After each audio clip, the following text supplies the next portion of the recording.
Do you think the No Child Left Behind Act has had a positive effect on young adults soon to enter the workforce? I think the No Child Left Behind Act had good intentions, but had failed in its efforts because of the lack of resources that accompanied the policy changes, and with a heavy hand toward teaching for tests. I think that there has to be creative license within education. You have to make the learning exercise fun and exciting. When we hold that back, we'll not receive the optimum outcomes that all of us would like to see in the education arena. It was an attempt to bring focus to the results of our education system, to strengthen the outcome, and to again focus on the value of education in our economic recovery as a nation. But again fell short because of lack of resources and I think too much of a concentration on teaching for a test. Do you agree with the standards set by the Act? Well, I think there has to be some sort of accountability. And I don't have a problem with standards, but again, would not want to remove from the equation the opportunity to be creative in that effort, in that design.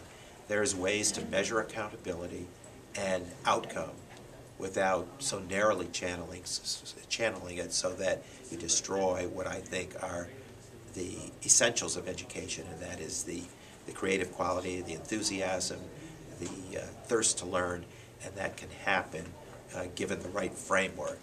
I sit on the Education and Labor Committee as we speak. I haven't received my new assignments for the 112th Congress, but one thing that we're working on is the reauthorization of the Elementary and Secondary Education Act. ESEA is better known now as No Child Left Behind, but that can tell you many, many legislators in Washington are upset with where No Child Left Behind is at, and we want to reauthorize it with many, many improvements. I would like to see us concentrate on Title I monies, which express need and get dollars into those areas of need, and I would like to reformulate just what the mission of ESEA is so that we truly get it back to its original sense, which is getting that focus on districts that most need the resources, and then after we reform the formula, as we revitalize that formula, then fund it to a level that is appropriate before we start any new programming or any new initiatives.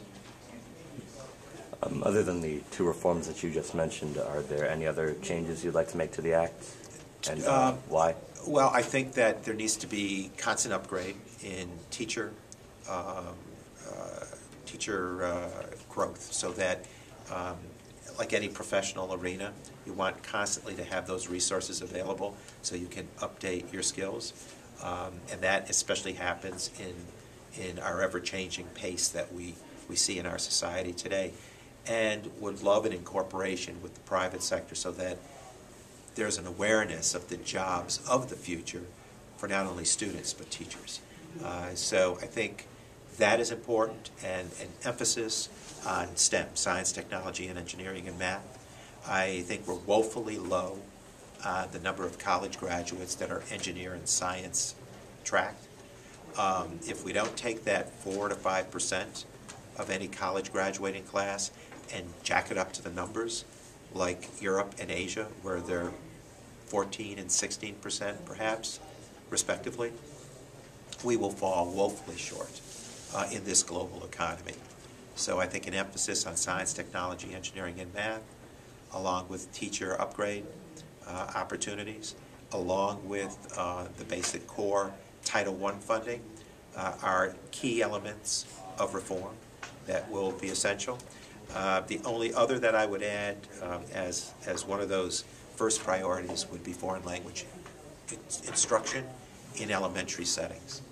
If we're asking our students to be invested and involved in the global economy, which many will find themselves in the midst of, we need to do it with the proper tools in the toolkit.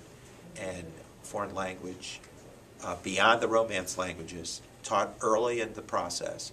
Any foreign language instructor tells me she or he can cite when that student learned the language, and they best learn it in the elementary settings. And there is government funding for the minimum effort, but why not for those in advanced programs? I think you raise a good point. I think that we need, as a goal in education, to reach every student to her or his potential. If we do that, we have achieved excellence in education. And so it's important for us to deal with the advanced programming, especially in the science and tech areas, but across the board, investing in opportunities for students to realize their maximum potential is very important to the process. And do you think the No Child Left Behind Act affects the quality of learning positively, or is it overall negative? Well, I think it didn't help upgrade the way it wanted to, simply because of the resource situation that I cited, and also because if you teach just to pass a test, I think that the propensity to do that based on success measured by a certain achievement level narrowly defined the reforms that we need.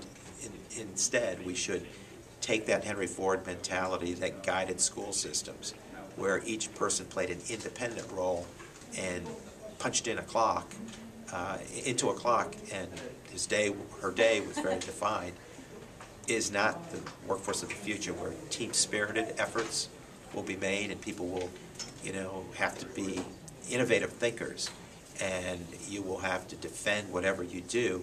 And if all of the thought process is accurate and defendable, you've achieved something. And I think that's how we need to revamp our programming, so that students are strengthened individually but also learn the team-spirited approach, and also are into clever, innovative thinking, where they defend their bottom line goal, which may not be a stock answer, but if you can defend all the steps of the process that got you to your bottom line, that sort of education outcome is, I think, the most advantageous to our society. Thank you. You're welcome.